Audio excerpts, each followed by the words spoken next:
Guys, today's tutorial is about this beautiful recipe, this wonderful French onion soup. This is the real thing right here. Well, howdy folks. Welcome to Texas Cooking Today. I'm S.A.Trotter, your host. Today we're going to be preparing some wonderful, delicious food. And what you're watching here, this is one of my tutorials. So if you're looking for all of the answers and all of the details about this recipe, you found the right video. If you just need the recipe, watch the previous episode. That's what that is. And thank you very much for watching. Now, let's get into this.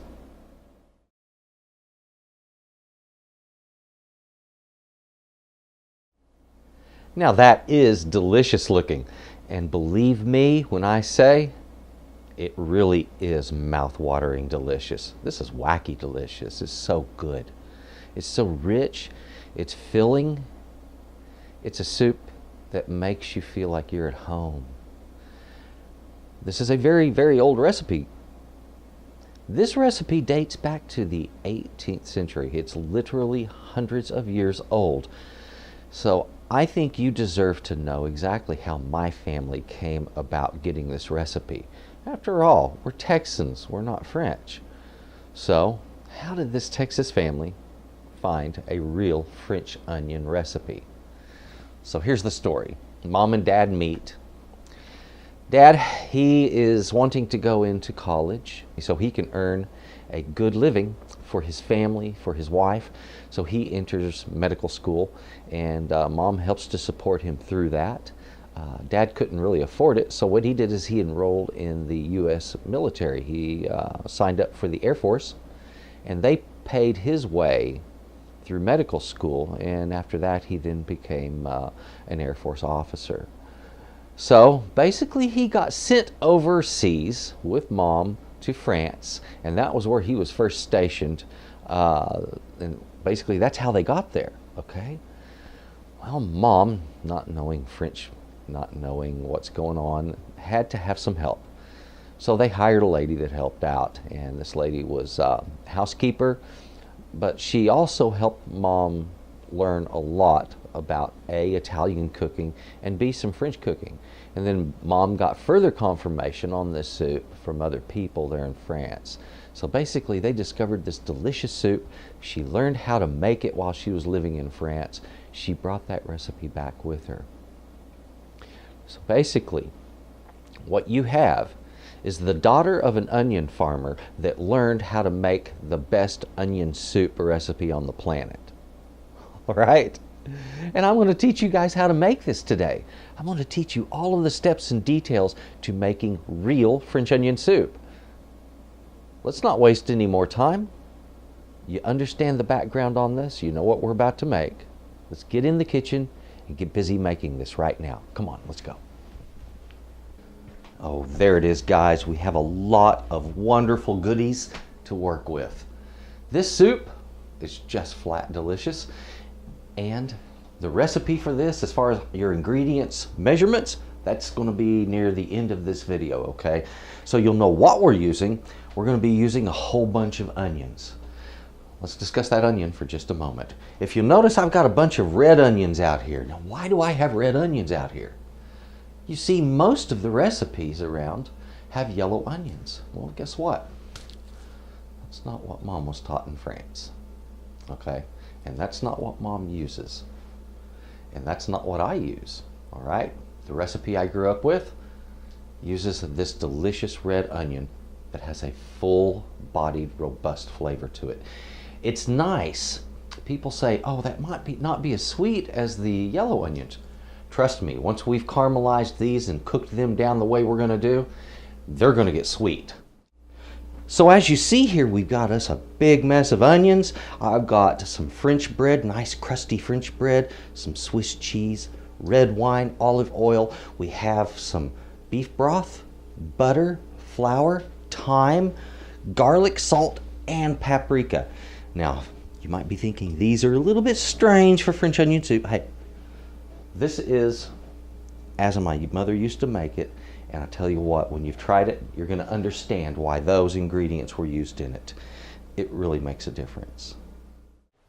Guys, before I get into the onion bit, I wanted to mention that when it comes to working with thyme in a dish, look, you don't actually have to strip all of these little leaves off the stem or any of that.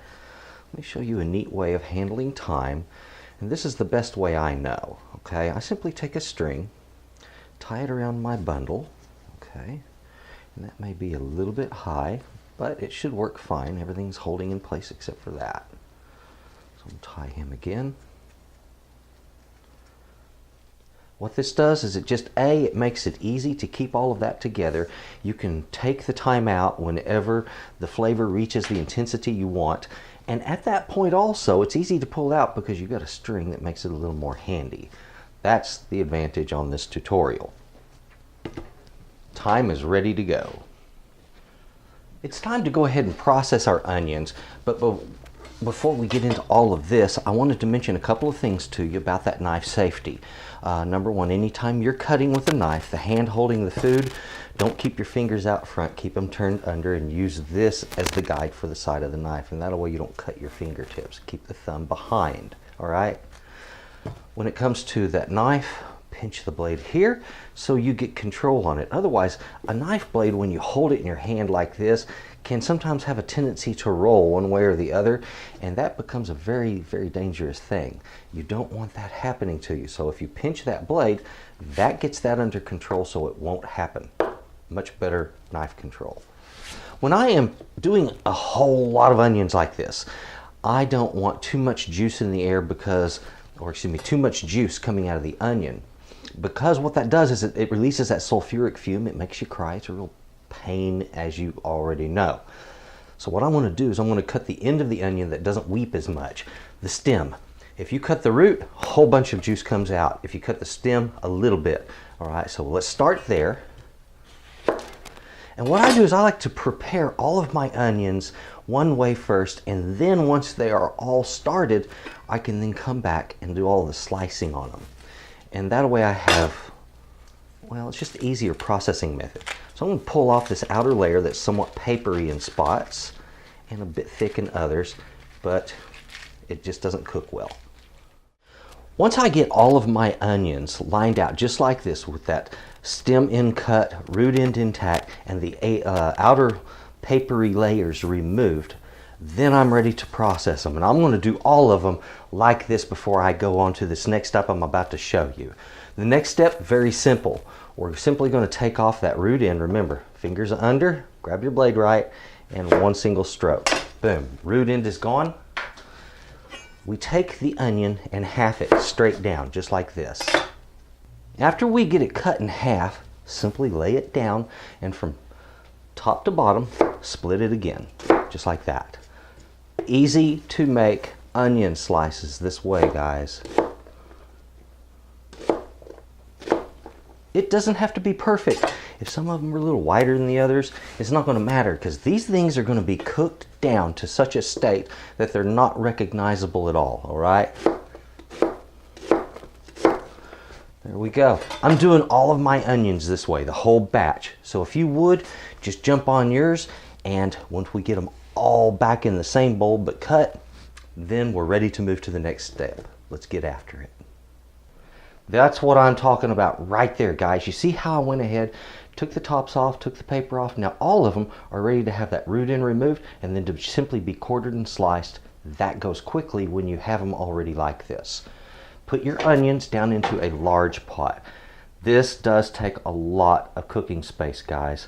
All of those onions are going to fill this, and I'm going to end up cooking half of them in this and half of them in this. The reason I do that, it speeds the cooking. I can do it all in one pot, but using two really speeds the cooking. I'll deglaze this one, add its contents to this one, and then we'll end up with just one pot in the end. Let's take a look at just how much onion we're talking about here.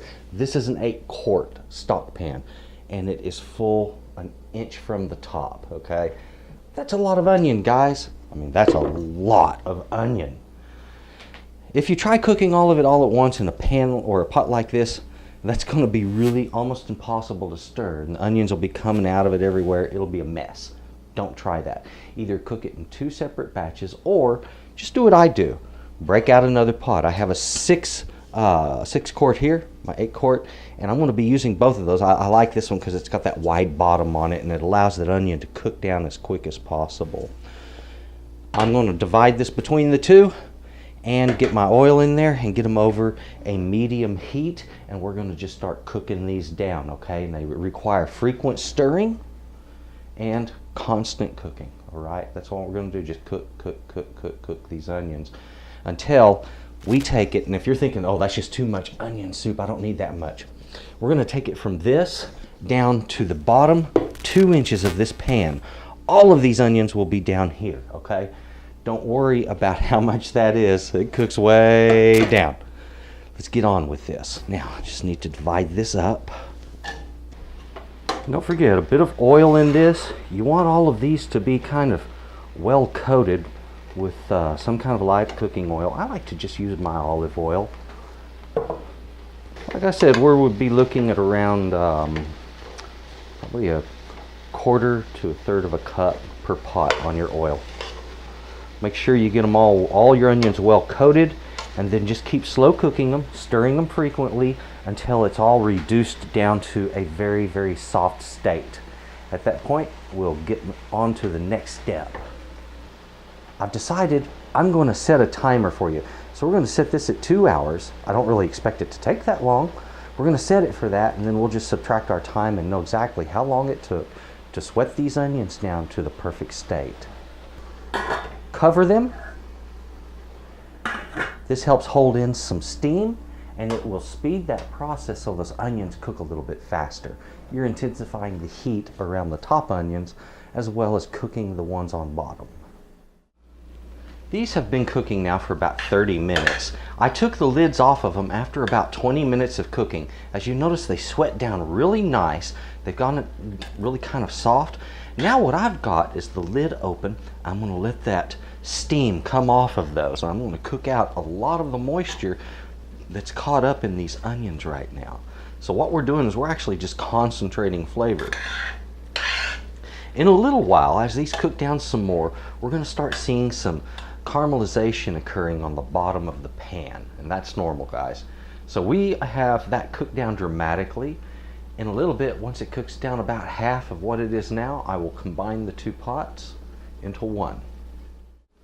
Guys, if you'll notice, we're about 1 hour 32 minutes. So we've been cooking this for about 28 minutes. I took the lid off after 20 minutes of cooking, and if you'll notice, it has cooked way down. These have reduced to about half of what they were, but there's a lot of moisture in there. So what I want to do is I'm going to get that moisture steamed out of it. We're going to concentrate flavor on this and keep on cooking. You'll get a little caramelization in the bottom of the pot. Don't worry about that. That's a normal thing, and we want that. Guys, there's our timer, 1 hour and 5 minutes. So we are 55 minutes in on this cook, and these have just been simmering away like this. I've left them open. We're at a medium to medium high heat, and they're cooking down well. Look at this. Now I'm getting a little bit of that caramelizing on the bottom of the pan, like I mentioned. That's a really, really good thing. So let me explain kind of what's going on here. Onions, guys, are absolutely chock full of what's called polysaccharides. Polysaccharides are chains of sugar molecules. What we're doing is we're using what's called pyrolysis, which means the application of heat, to break those polysaccharides, which are strings of sugar molecules, into monosaccharides. Monosaccharide is a single molecule of sugar. And that's what we are doing here. So we're breaking those chains of sugars down, and it's making the whole thing sweet.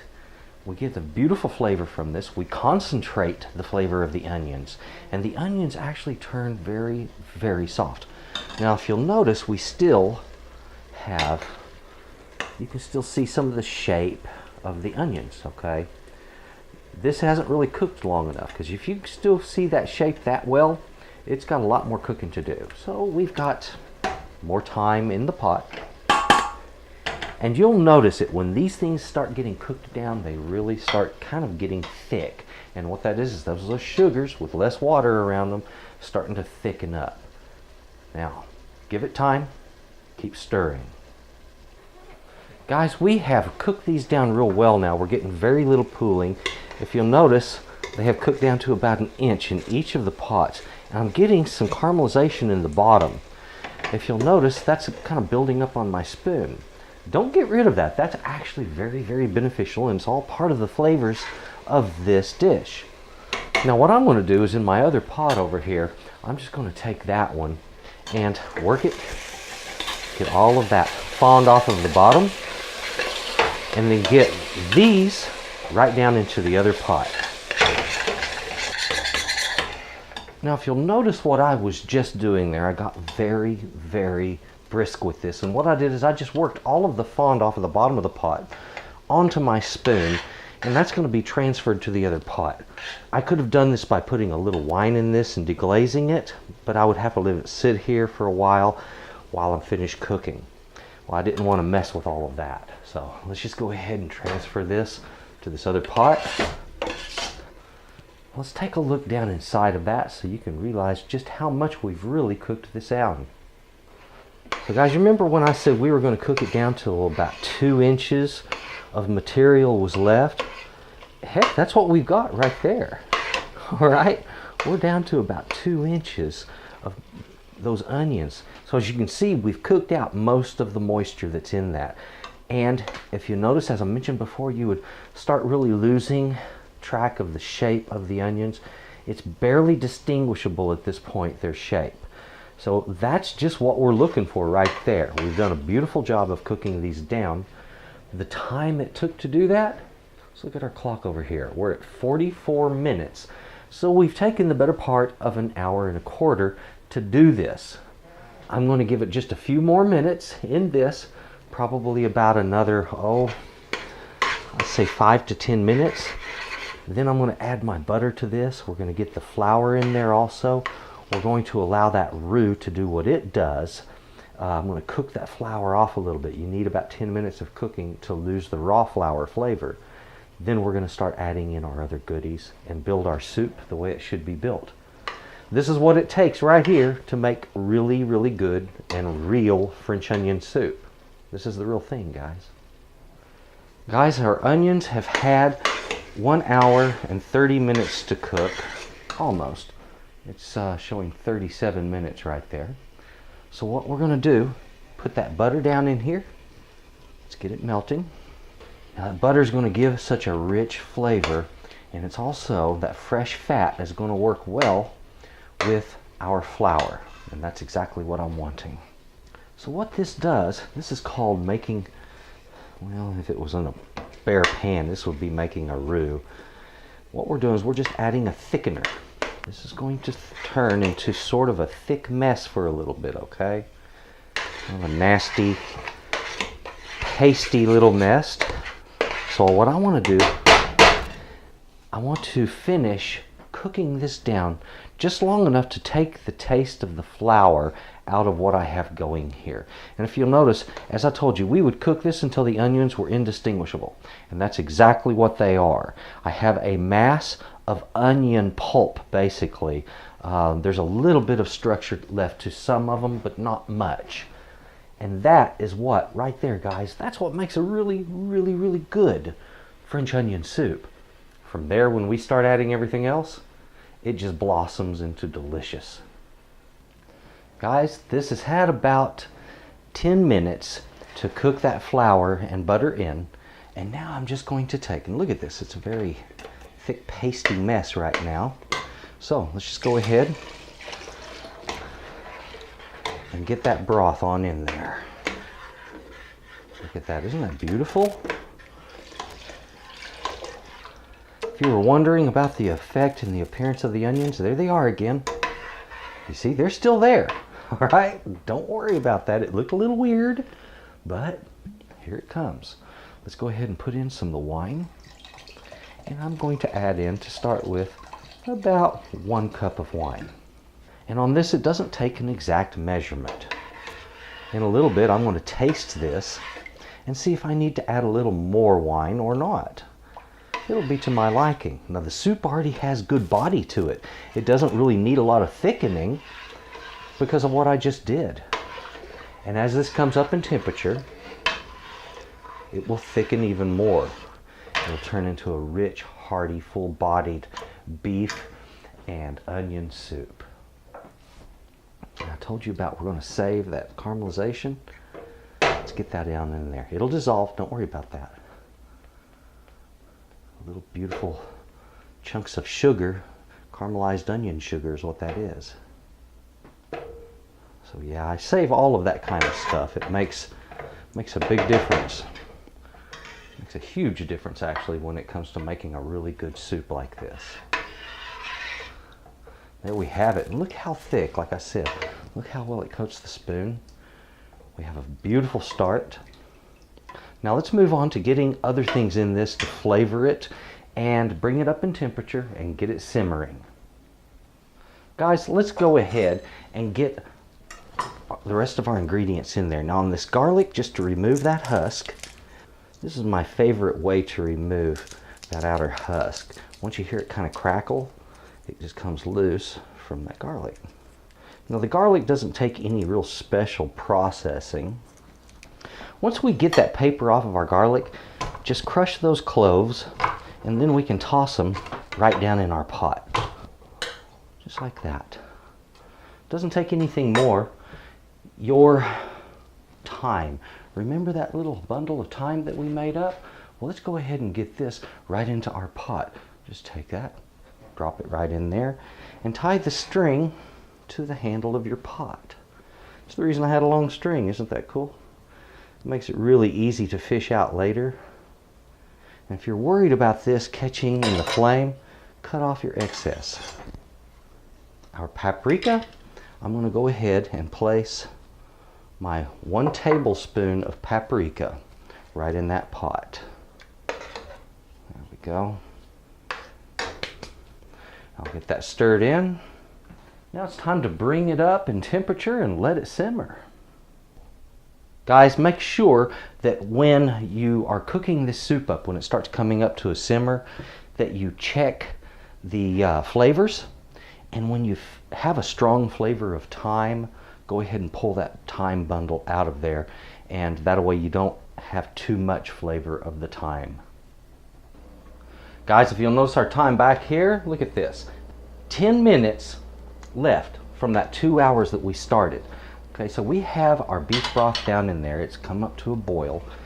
This is, as I mentioned before, it's thick. And you're gonna have to keep stirring it because it'll set to the bottom and it will want to caramelize some of that onion down on the bottom of that. Now I'm gonna also add in, to start with, about 1 cup of water.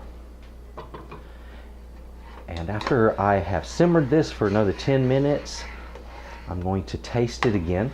Right now I don't have enough thyme flavor, but that's going to increase dramatically in the next 10 minutes. So I'll be tasting it as it goes. And the moment I get a strong current of thyme on the flavor of this soup, I'm going to pull that bundle out. It's going to be different with yours also. It depends on how big your bundle of thyme is and all of that. So just kind of be patient with it, guys, and you have to work it to your taste. At this point, I'm also going to add a little bit of salt. This is rather sweet.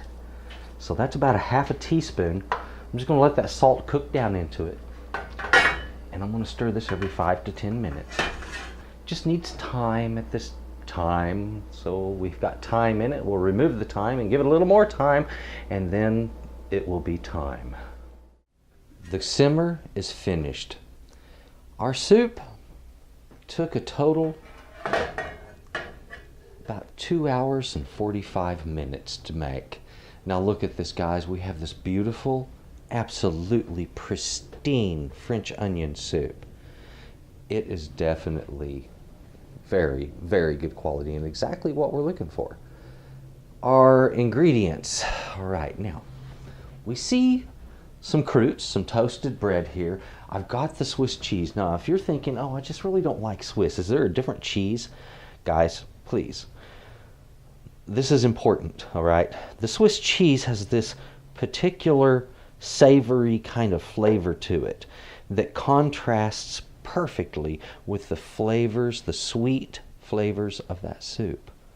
This soup is just about contrasts like that. So this stuff is very important. When it comes to that cheese, you have to understand, guys, everything about the French onion soup is this push between savory and sweet. We take onions and caramelize them so they're sweet, and then we put in this beautiful savory broth, beef broth. Isn't that great? Then we use an herb that is sweet and pair it with something savory like garlic. Fantastic. We do it again with our soup and our topping. The soup is a little bit sweet, a little savory, so I'm going to put this crouton in there that's savory, and the cheese that's savory. And with that sweet soup, man, it's going to be unbelievable. And let me tell you, the soup is a bit sweet. Don't let that throw you. It is supposed to be that way. When the onions cook down the right way, they get sweet. And when you put this sharp cheese with it, that beautiful Swiss cheese, the flavor of it, that savoriness of it, contrasts with the sweetness of the soup and gives it balance. And it's flat delicious. So guys, use the right thing, okay? Let's get this spooned up.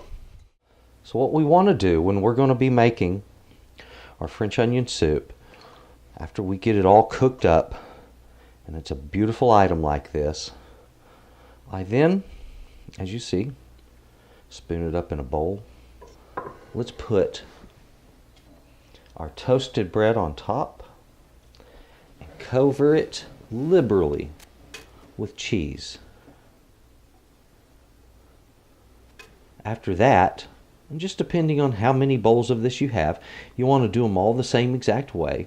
Place those under a broiler. And this is important, guys. You need to melt that cheese down over it.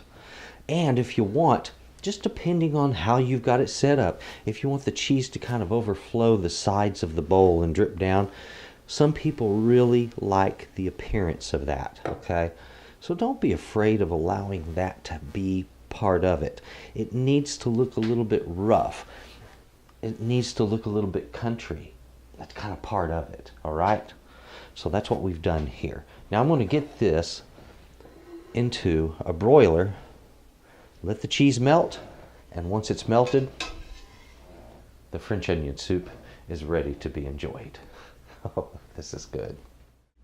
Guys, the ingredients, as I promised earlier, the ingredients list for this. 8 pounds of onions. That's right, that's where we've started today. 8 pounds of red onions. You're going to want 1 to 2 cups of red wine, just depending on your taste. You don't have to use wine in this. Also, remember that. You can use a non-alcoholic wine if you would prefer to do that. They do make wine substitutes that for those that don't want alcohol in their diet, but they want to include themselves in the party or whatever.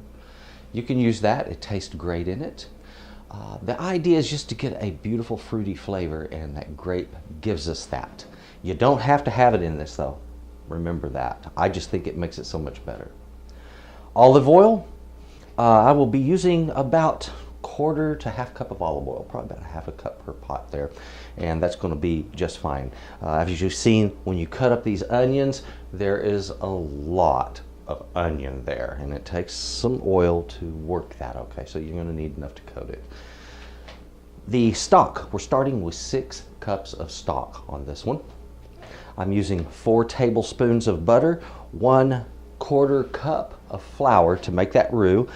We have a nice small bundle of thyme here, and what I have is about 3 large sprigs that have several smaller branches on them each and plenty of leaves.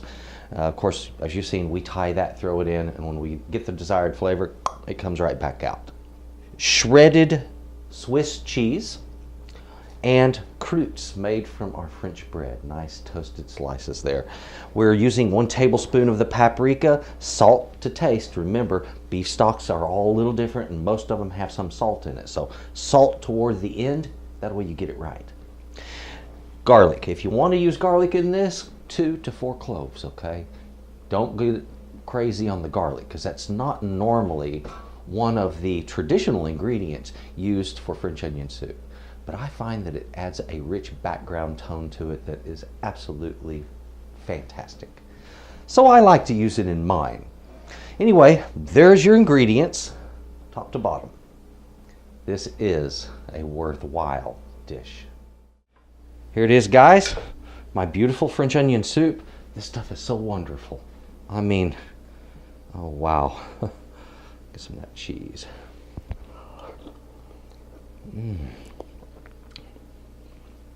Oh man. It's been a while since I've had this. I forgot how good it is. Guys,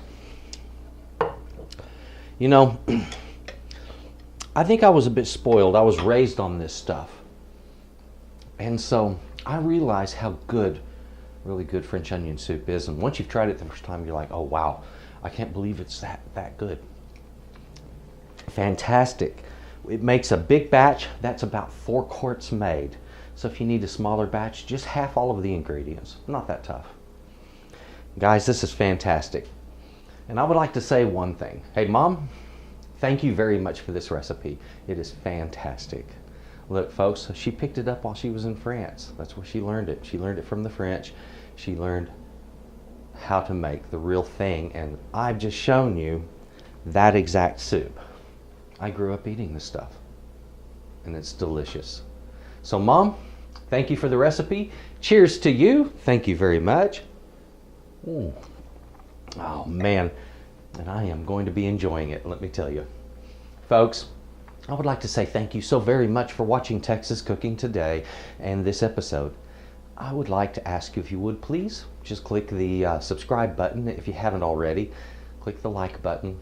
If you have a request, if you have a comment, if you have a question, just write it down below. I am real good at answering those. If you go through mine, you'll see what I'm talking about. Folks, this is a great recipe. Please give this a try, and you're going to have a new favorite for your collection.